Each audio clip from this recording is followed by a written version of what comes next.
In the silent depths of the European forests, where ancient trees whisper old secrets and the scent of pine mingles with the echo of a distant horn, a centuries-old tradition still lingers. A tradition that fuses faith, nobility, and the primal instinct of the hunt. This is the world of the Order of Saint Hubertus, a Catholic hunting order shrouded in mystique and ceremony, whose members blend aristocratic heritage with cryptic rites. Though known among a niche circle of the elite, the order has remained largely out of public view for centuries, and the rituals it performs have fueled speculation, fascination, and conspiracy. Founded in 1695 in Bohemia, which today lies within the Czech Republic, the Order of Saint Hubertus was originally established by Count Franz Anton von Spork, a prominent nobleman, intellectual, and patron of the arts. He was a devout Catholic and an avid hunter, whose admiration for Saint Hubert, patron saint of hunters, led to the creation of a fraternity that would uphold Christian values in the context of the hunt. The order was named in honor of Saint Hubertus of Liège, a nobleman turned bishop who lived during the 7th and 8th centuries and whose miraculous vision of a crucifix between a stag's antlers transformed him into a devout follower of Christ. The legend of Saint Hubertus forms the spiritual backbone of the order. As the story goes, Hubert was hunting in the Ardennes forest on Good Friday, a time when devout Catholics would traditionally abstain from hunting. During the pursuit of a stag, the animal turned toward him and revealed a radiant crucifix between its antlers. A divine voice urged him to abandon his worldly ways and seek salvation. Deeply moved, Hubert renounced his noble privileges and devoted himself to God, eventually becoming the Bishop of Liège. This tale of transformation from hunter to holy man provides the spiritual metaphor for the order's mission: to uphold faith, humility, and stewardship over nature, even while partaking in the noble pursuit of the hunt. From the outset, the Order of Saint Hubertus was conceived as both a religious and chivalric fraternity, steeped in ritual, heraldry, and tradition. Members of the order wore ceremonial robes, adorned with the symbol of the stag bearing a cross, a direct reference to Saint Hubert's vision. The order's motto, Deum diligite animalia diligentes, honor God by honoring his creatures, encapsulated the paradoxical yet harmonious relationship between reverence for life and the act of hunting. The order was organized in a hierarchical structure, echoing medieval knighthood, with ranks such as Knight Grand Officer, Knight Commander, and Chaplain. These titles were not merely honorific, they represented a progression through a deeply ceremonial and symbolic system. Members were expected to adhere to a strict code of ethics that emphasized honor, conservation, faith, and camaraderie. Feasts, hunts, and gatherings were not simply social affairs. They were sacraments of tradition, complete with prayers, hymns, and sacred oaths. The order often met in remote hunting lodges, castles, and abbeys, far from the distractions of public life.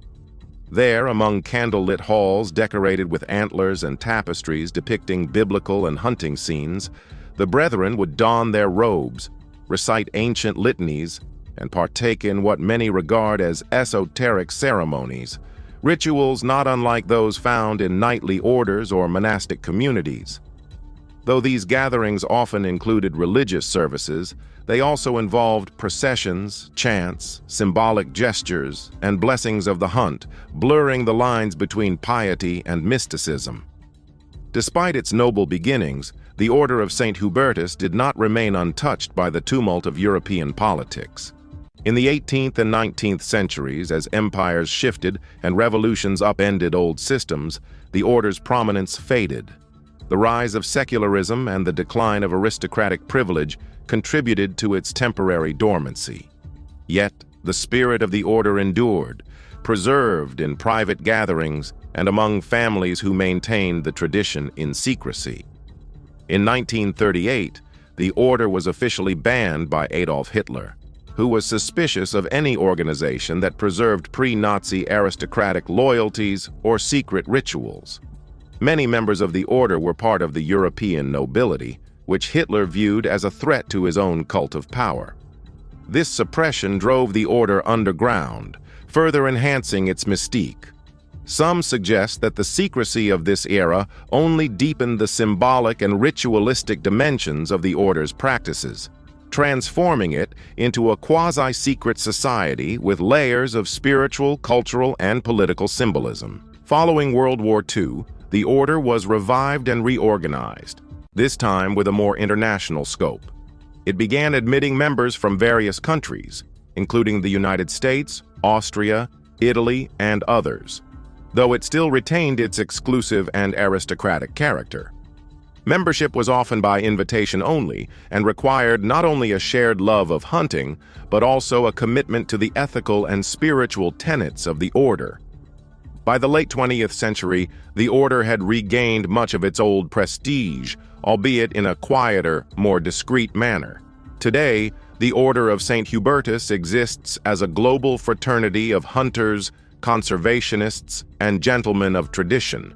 While its official stance emphasizes wildlife preservation, religious fellowship, and ethical hunting, its public image has become entangled with rumors of clandestine gatherings, secret ceremonies, and elite influence. These whispers intensified after the order was unexpectedly thrust into the spotlight in the early 2000s during a controversial incident involving high-profile individuals, including rumors linking it to powerful business and political figures. The secluded nature of the order's gatherings, often held in grand lodges in remote areas, combined with strict confidentiality among members, has given rise to speculation about what truly happens behind its closed doors. While no verified evidence suggests anything nefarious, the intersection of religion, ritual, aristocracy, and secrecy has made the order fertile ground for conspiracy theories. Some liken it to the Freemasons or other esoteric brotherhoods, suggesting layers of hidden knowledge passed down through arcane rites. Others claim the order represents a last bastion of old-world nobility resisting the forces of modernity. Its ceremonies, though largely undocumented in the public sphere, are said to involve blessings by Catholic priests, Latin chants, symbolic toasts, and the veneration of Saint Hubertus through liturgy. In some instances, the ritual of the hunt is treated as a sacred act, a moment of communion with the divine through nature. Animals taken in the hunt are reportedly blessed and honored in solemn ceremonies, with prayers offered for their spirits. The stag remains the most revered symbol, representing both the mystery of nature and the revelation of God. For members of the order, the hunt is far more than sport. It is a sacred rite, a spiritual pursuit, where man and beast engage in a dance woven by divine threads. The rules of the hunt are governed not by competition, but by reverence, tradition, and respect for the land. Members often undergo spiritual preparation before major hunts, including prayer, fasting, or reflection. It is said that during the Feast of Saint Hubertus, observed on November 3rd, the order convenes for one of its most solemn gatherings. The day begins with a high mass, often conducted in a chapel adorned with hunting motifs and relics. Members arrive in full regalia, green velvet robes, sashes bearing the order's insignia, and medallions engraved with the image of the stag and cross. The Mass includes blessings for hunters, hounds, and horns, followed by a ceremonial hunt in honor of their patron saint. In the evening, members gather for a formal banquet where stories of past hunts are told, toasts are made to fallen members, and the bonds of brotherhood are reaffirmed. Despite the solemnity, there is also a sense of ritualistic theater, a deliberate attempt to keep alive the pageantry of a bygone era. The use of ancient prayers, heraldic banners, and choral hymns transforms each event into a living tableau, a reenactment of sacred myth and noble tradition. Some accounts even mention initiatory rites, where new members undergo symbolic tests of loyalty, silence, and spiritual readiness. These elements, though rarely publicized, have become the subject of folklore, adding to the order's aura of mystery. In recent decades, the Order of Saint Hubertus has emphasized its commitment to wildlife conservation and ethical hunting practices. Members have been involved in the preservation of endangered species, reforestation projects, and environmental education. The order supports the idea that hunters, when guided by ethics and spiritual reverence, can be stewards of nature rather than exploiters. This perspective stands in contrast to the modern narrative of hunting as a cruel or outdated sport. By framing the hunt within the context of ritual, spirituality, and responsibility, the order offers a more nuanced and holistic approach. It teaches that nature is not merely a resource, but a divine creation, and that the act of taking life must be balanced by acts of preservation, gratitude, and reverence. The order's influence continues to attract a very specific demographic: aristocrats, landed gentry, military officers, and scholars, who find in its ranks a sense of continuity, meaning, and sanctuary from a rapidly changing world. In an age increasingly defined by technology, speed, and secularism, the order stands as a strange anachronism, part religious brotherhood, part hunting club, part esoteric society. Yet, it is precisely this tension between the sacred and the arcane, the noble and the mysterious, that keeps the Order of Saint Hubertus alive and whispered about in hushed tones. In conclusion, the Order of Saint Hubertus is not merely a Catholic hunting society, it is a living relic of Europe's spiritual and aristocratic past. It preserves the tale of a saint's transformation, echoes the rituals of medieval knighthood, and upholds a philosophy that binds nature, faith, and tradition into a singular path.